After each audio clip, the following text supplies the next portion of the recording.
Jack, how are you? And I'm we're going great, to Liam. talk How are about you? an area I really, really need to talk about because it's important, and that's testosterone. Because Yes, the mistake people make is that they don't know if they have low T, because defining low T is depending on who you're talking to. absolutely. And the thing that I've found interesting, um, LabCorp, who does, one of the largest, testing centers in the country, um, they have a standard, your range, that they give you a range when you get your test results. And I learned recently that approximately, I don't know, 5, 10 years ago or so, they reset their standard. And the standard is based on the average of testosterone levels that they are encountering. And that's the problem with it, that it's well documented, well known across the country, that men's testosterone levels have been going down. So that the standards that are listed are not necessarily a normal per se, but it's the average, it's the bell curve of what is being found across the country. So that what happened is over the last several years, because the levels have been going down, their reference range has been going down. So that there's a lot of people that are, I think right now LabCorp's low normal is 265. But everyone agrees that below 300 is absolutely low T, and below 400, along with symptoms, is also considered low T. And most places, a lot of the people that I speak to, the range that they're shooting for is in the 5 to 800 range. Your testosterone level between 5 and 800. When you were in your teenage years, you were probably 1200 or so, maybe 1,000 at least. But so the measurements when you get a lab test are not as accurate necessarily for you, that there's a range of normal for you. So it's very misleading. You'll take a test and your family doctor will look at it and it'll say 280. You'll be like, okay, that's in within the range. But 280 is clearly low T. So you're right. The definition of low T and the number and the standard reference range is something that's not really even agreed upon. So, you can see the confusion with that. So, and I have a friend recently who I was talking to him about it. He's telling me that he's feeling run down. And I said, "Are you on testosterone?" He's like, "Yeah, I'm on it." And I said, "What's your level?" "Oh, I don't know. Let me look." So, eventually he dug into his records and he came back with a test from 2019, a test from 2020, and a test from 2021. And he's not been tested since then. And even his level from 2021 was like 320, which I would still consider, pretty low. So I think that's the confusion comes in the fact that there is no standard range, that and the reference range that the labs give you as a quote unquote normal are not really functional. So it's very confusing. So let me talk a little bit about, because this is some of the problem with it, is that guys are coming in and they're not coming in, if they go to their family doctor, men are not necessarily coming in and saying, "Hey, my testosterone's low, I want it checked." They're coming in saying either I can't perform as well as I used to, I'm not as interested as I used to be, um, or they don't even have the complaints about sexual complaints. Their complaints are more just malaise. I'm just tired. I'm getting old. And, as we've talked about 100 times, men don't go to the doctor for these problems. They're not going to go to a doctor because they feel sad. They're not going to go to a doctor because they don't have energy. They're just going to accept that as their norm. They're like, "Hey, I'm getting older. I don't have the energy I used to have." Or I'm depressed. And both of those things can be side effects of low T. But men don't complain about it. Physicians don't seek it out. And even if they do, um, a lot of family practice, if someone comes in and they say, "Hey, I'm depressed," And almost immediately the prescription pad comes out and like, let's get you on an antidepressant medication, which can also have a number of side effects. So I think, the diagnosis of low T is difficult. And it's difficult at every level because the patient doesn't complain about it. They don't see, the man doesn't seek treatment for it. The symptoms he gives are vague and nonspecific. The reference range for the testing is not necessarily giving you a definitive answer. And physicians, I think a lot of family physicians either don't have the time or don't have the expertise or interest in getting into testosterone replacement because it's a controversial thing, and you can argue for a number of reasons, but coming up with the diagnosis is not easy. No. And I think, yeah, and I think that, that's one great thing that we offer as a strength that through the men's clinic, the Ultimate Men's Clinic, that's what we focus on. That's our focus. It's something that we're driven by and we understand the nuances of. So I think you're more likely to get a good diagnosis, a proper diagnosis. You're more likely to get an interpretation of your results, which is accurate, and you're more likely to get a treatment which puts you into the therapeutic range for testosterone.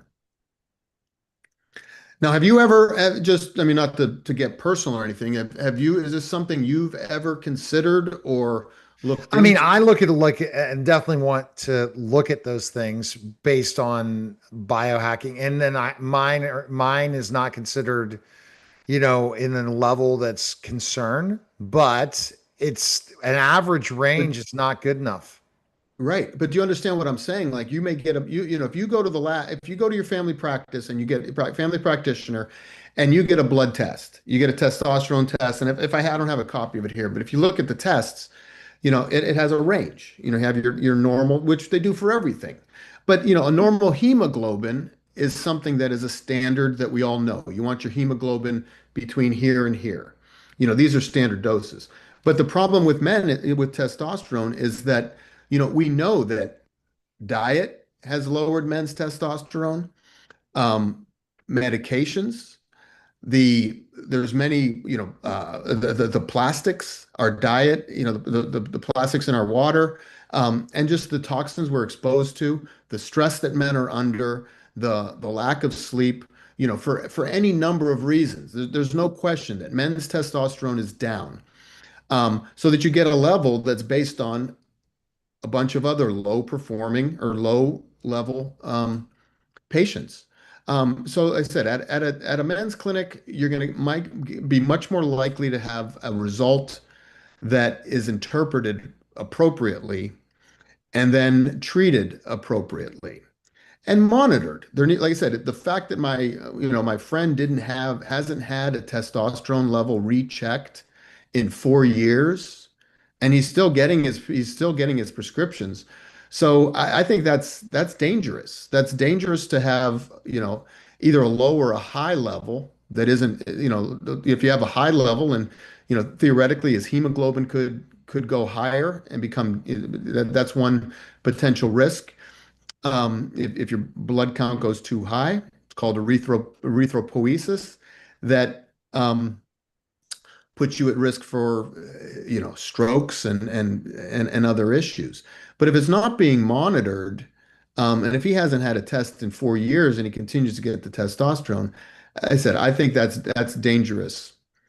Well, Um, especially if you're getting it, that makes no sense. I mean, if you're not getting testosterone in your average range, and we're defining that, what you and this is something that came out. I was listening to Dave Asprey's podcast. I'm going to get your medical opinion because Dave Asprey is not a medical professional. He is a biohacker, and he biohacks that test they should never have came out with testosterone replacement therapy causes heart problems when it helps your right, your overall health. right. Why did that come out? So men are afraid. And This is going to and lower blood pressure. This is going to here's decrease disease. Go ahead. Yeah, I just read about this recently that the study that they quoted, I think it was from 2014 or so. There was a study that showed that there was a higher increase of cardiovascular effects in patients who were on testosterone. The patients apparently were from a nursing home. A lot of these patients were wheelchair bound. They were elderly patients. They were morbidly obese. They were patients that already had a tremendous risk for cardiovascular. Right. And then, so that's a problem. But in general, testosterone, let's talk about the normal function of testosterone. I think that's a great place to start. And testosterone, it's the thing that defines us as men. So that, a lot of those male characteristics that we, love them or hate them, they are male characteristics. Whether that be confidence, aggressiveness, energy, thought process. But in general, testosterone helps with just general symptoms, general feelings of energy and alertness, that guys with a normal level of testosterone will be more energetic, more of a go-getter, as opposed to malaise, just someone who's just, not energetic. Um, and then the thing that it's often linked to is, sexuality. People, libido, your desire for sex, your ability to perform, appropriately, your ability to rebound. Um, all these things can, come directly from testosterone. But the things that is not as well understood, or is not as commonly, is cardiovascular. Like people with low testosterone, men with low testosterone actually have a higher rate of cardiovascular issues, strokes, heart attacks, the cardiac muscle. That if testosterone stimulates muscle, it also stimulates cardiac muscle. So there's a benefit, there's a cardiovascular benefit to testosterone.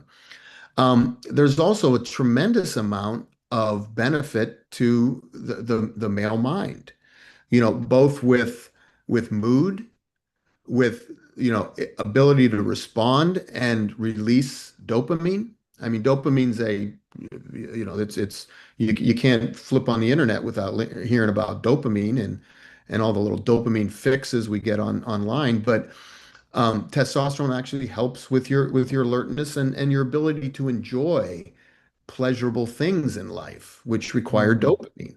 Um, but also depression. You talked to a lot of guys, I'm depressed, I'm lonely, those symptoms of depression can also be directly related to low testosterone. Testosterone really is, in so many ways, it's like, a health elixir.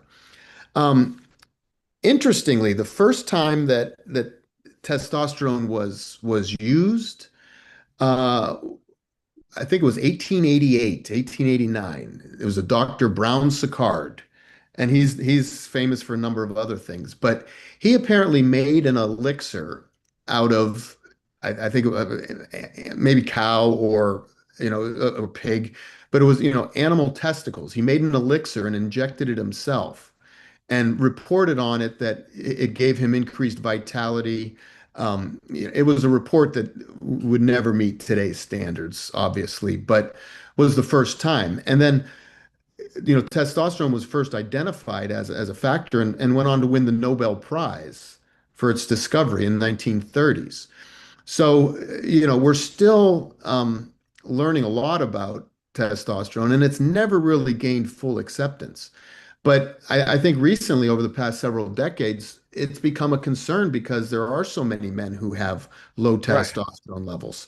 So it's becoming, people are looking into it, but there's still a lot of resistance from family practitioners um, about its use, and it's something that's not been heavily studied Mhm. um, or So we're definitely going to have a part two of this, Dr. Jack, and that's going to be the treatment process, right? We've talked about what to look out for, why it's happening, Now, Hmm. the how is going to be the next episode on the Ultimate Men's Clinic. So go to I mean, movement, but go to the ultimatemensclinic.com to contact Jack today, right?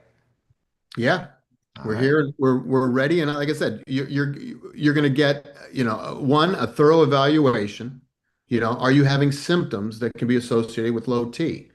Number two, you're going to get a blood test that will be read accurately as, you know, in conjunction with your symptoms. Two or three, the prescriptions are issued by a physician, who's you can go to. A lot of these, testosterone clinics that are up and about, it's just pumping out testosterone. They're not talking about any other issues that are related to testosterone. So that was my goal from the start, is something that where men can be treated for everything that ails them, and focus predominantly or significantly on testosterone and ED, but also be able to treat these things that go along with it, and to be able to determine, what is a true symptom, what is, or the dangers of, what, there might be something else going on here besides testosterone. And I think we offer that more of a full service experience here. All right. Thanks, Dr. Jack. All Thank right. you. That was a special